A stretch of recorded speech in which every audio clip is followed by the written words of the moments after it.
मेरा नाम शिवानी है। मैं स्वामी विवेकानंद इंटर कॉलेज सहार औरैया की छात्रा हूँ। आज मैं आपको दैनिक जागरण से एक कहानी सुनाने जा रही हूँ। देश से और हमसे देश बनता है। मद्रासी मसाला डोसा। राघवन ने कभी सोचा भी ना था कि एक दिन अचानक उसे चेन्नई छोड़कर भोपाल जाना पड़ेगा। उसके पिता तमिल हैं, लेकिन माँ का परिवार उत्तर भारतीय है। कोरोना के कठिन समय में राघवन ने अपनी माँ को खो दिया था। वह अधिकांश समय उदास रहता था। भोपाल में उसके मामा का बेटा नीलेश उसका हम उम्र है। यही सोचकर उसके पिता ने उसे भोपाल भेज दिया कि शायद वह राघवन की उदासी दूर हो जाए। उधर नीलेश जान चुका था कि राघवन लंबे समय के लिए उनके साथ रहने के लिए आया है, तो उसका व्यवहार कठोर हो गया। वह राघवन से बात भी नहीं करता। राघवन उसका व्यवहार देखकर आश्चर्यचकित था। वह जहाँ भी वह घर के किसी सोने कोने में या छत पर जाकर माँ को याद कर रोता रहता। एक दिन राघवन का मन उछटा तो घर से बाहर घूमने चल दिया। कुछ ही दूर गया था कि मोहल्ले के एक लड़के शुभम ने उसे पुकारा, राघवन ओ राघवन। राघवन ने उसकी ओर देखा तो वह मुस्कुराया। तब शुभम के मद्रासी भाई होना, नहीं मैं तमिल हूँ और अब मद्रास का नाम चेन्नई हो गया है। जो भी तुम हो, हम सबको तो यही पता है कि तुम मद्रासी हो। तुम्हारे भाई नीलेश ने तुम्हारा एक और नाम रखा है, मसाला डोसा। मोहल्ले के सभी लड़के तुम्हें देखकर कहते हैं मद्रासी मसाला डोसा जा रहा है। राघवन ने सोचा भी नहीं था कि नीलेश उसके साथ ऐसा व्यवहार करेगा। उसे दुखी देखकर शुभम ने बात बदली, चलो राघवन दोस्तों के साथ क्रिकेट खेलने चलते हैं। राघवन चल पड़ा।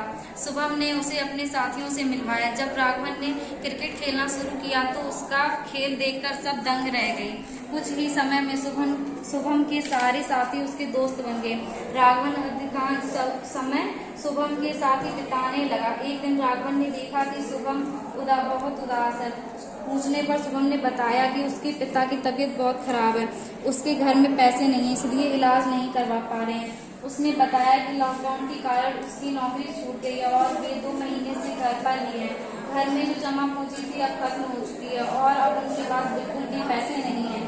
राघवन ने अपने बटुए से निकालकर 2000 रुपए शुभम की ओर बढ़ाए।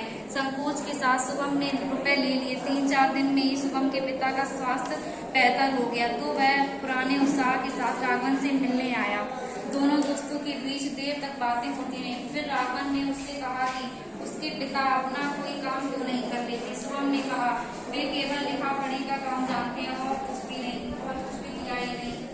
राघवन ने कहा, जानते हो नीलेश ने मेरा नाम मसाला डोसा क्यों रखा है? क्योंकि मेरे पिता की चेन्नई मसाला डोसा की दुकान है। उनका बनाया डोसा खाने दूर से लोग आते हैं। मेरे पिता ने बचपन से ही मुझे यह काम सिखाया है।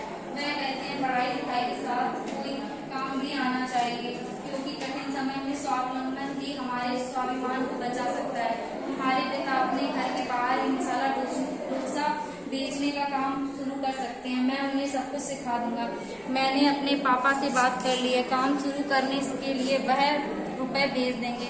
जब तुम्हारे पास पैसे आ जाएं तो तुम मुझे लौटा देना। 5 दिन बाद शुभम के घर बाहर मसाला डोसा की दुकान खुल गई।